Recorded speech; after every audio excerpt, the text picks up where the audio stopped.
Hey, it's Jackie, and welcome back to my channel. If you guys have been wondering why I haven't been uploading quite as much to this channel, it's because I've been setting up a vlog account, so if you want to subscribe to Jackie Vlogs, it is now live. I will have a link in the eye and the down bar, so be sure to subscribe if you want to see behind the scenes of my life and just get to know me a bit better. But anyways, that was my first announcement. Now onto the Emma Bloom look.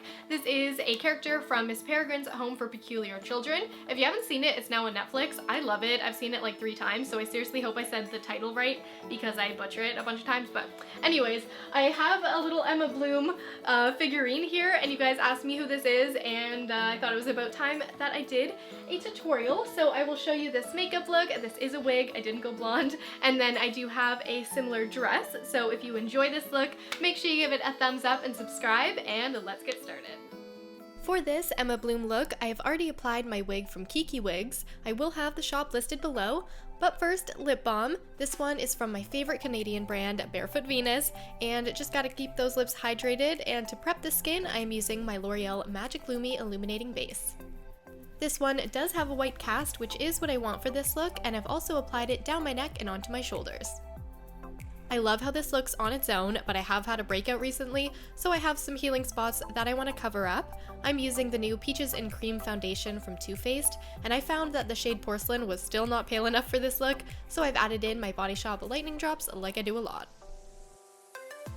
I'm using my favorite foundation brush from IT Cosmetics to stipple all over the face, and then for brows, these were experimental to say the least.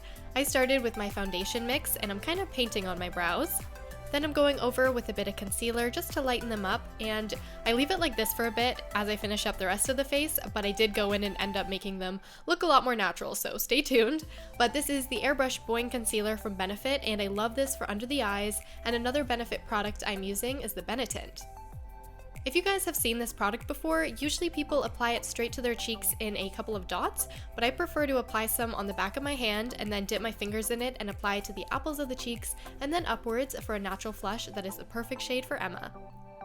I have also stippled a bit on my chin and forehead for a natural blushing look, and I've also applied to the lips just using the applicator.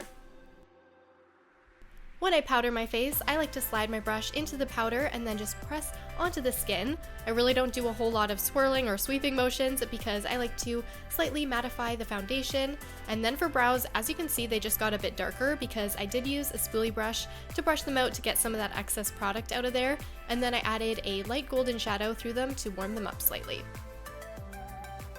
For a bit of dimension to the cheeks, I'm using my Hourglass Ambient bronzer, and I'm also adding this right underneath the blush to deepen it up, under the jawline, up the chin, and then a touch on the forehead, and now for that nose contour.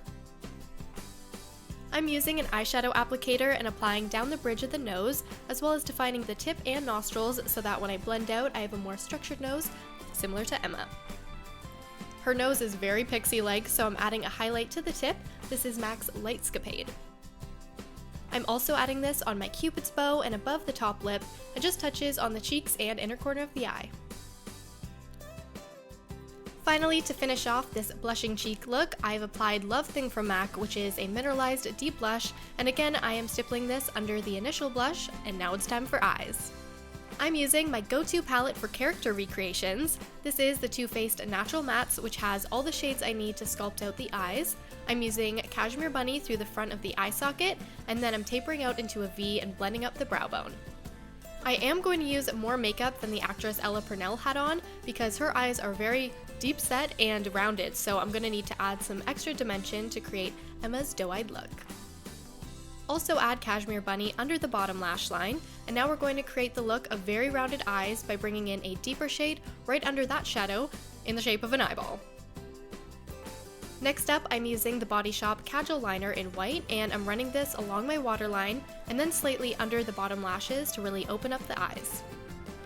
With that same pencil, I'm applying all over the lid, and I love these liners. You guys have probably seen them so many times because they're so easy to blend out and apply. I wanted a little more sheen to the lid, so I'm using a Revlon cream shadow in a white shade, and then another Revlon cream shadow that is matte in texture, and this has a bit more of a purpley brown tone to it when I blend it out, and this is going to add some depth to the inner and outer portion of the eye and into the crease. Her look is pretty worn in, so blend in with your finger. very subtle eyeliner on the lash line with Risque, and now for the lashes. This is the L'Oreal Voluminous Lash Paradise. I thought the packaging was really pretty for an Emma look, and I'm taking most of the mascara off of the wand and then just touching my upper lashes, and once I have them coated, I'm using a shadow brush and kind of pushing my lashes down because I want them tinted but not very dramatic, so it's more about the shadowing. Because Emma's eyes are so deep, I decided to take a bit more of Risque and create a very subtle half moon shape right above the top of my crease. And to further define the eye, if you want to add a little bit more drama, use a felt tip liner pen. This one's by Charlotte Tilbury in a brown shade, so it's more subtle, but helps add that tiny bit more of definition to the eye. And for lips, you can leave it as a stain, but I thought it was more accurate to go in with a bit of a berry red on the outer corners. This one is They're Real Double the Lip by Benefit in the shade Juicy Berry. Mixed in a bit more Benetint, and I think this looks really pretty, but the lip looked a bit too dramatic, at least in this light with the ring light, so I added in a matte muted powder over top, and you can add some little freckles if you want to. This will make sure that the skin appears very natural, and then I've used a brow pot product to do this. That's what I usually do, and there is my Emma inspired look. The eye makeup, of course, is a bit more dramatic on me. You can literally just use a touch of the Creme shadows by Revlon, but in black and white and from afar. All the shading I did will ring more true to the character's unique big round eyes. Emma wore a pink flower in her hair in one of the scenes, so I found this vintage inspired pin, and I love this and I really wanted to add it, so it's just to the side and I have it pinning a section backwards. I think this looks so romantic. Again, there will be a link down below to something similar, and this dress I actually got from ASOS, and originally it looked like this.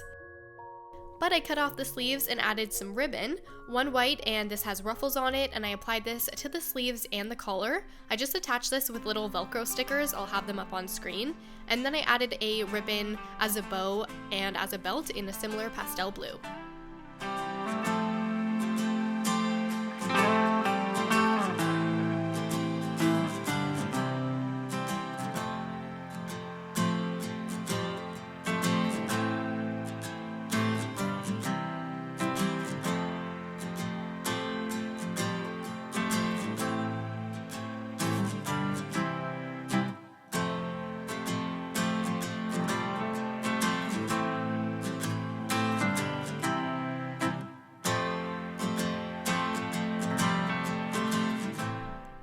Finally, this is completely optional, but I drew on some subtle floral print with a pencil crayon just to add some more detail to the inspired costume. Shoes, I found these epic heels on modcloth.com, but I have seen some really cool DIY shoes for Emma online, but I just went with these funky heels, but I will have links down below if you really want to do a DIY. So let me know what you think in the comments. I had a blast recreating this vintage inspired photo, and thumbs up if you enjoyed.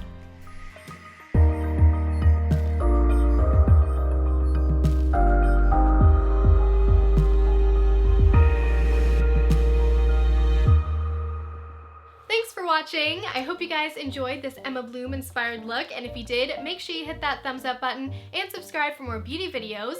Also, I picked out another scent. I know I just talked about one in this video, but this is a shower gel that I also think is just super Emma Bloom, and it is Rose Jam from Lush. My best friend Lauren bought me this for my birthday, and it's so good. It says Decadent Rose Absolute, Vanilla Pod Infusion, and Nourishing Argan Oil. I definitely recommend this, and check the down bar if you want to see all the products used, as well as a link to my Instagram, Twitter, and Facebook. I'm most active on Instagram. You can find me under Jackie Wyers, and I do a lot of live streams, so I love getting to know you guys over on there. And there's also a link to my Essie beauty box. So this is my everyday princess pics with Essie, and I love this that I got to do this. It was so much fun, so that is on sale now, and a link will also be down below.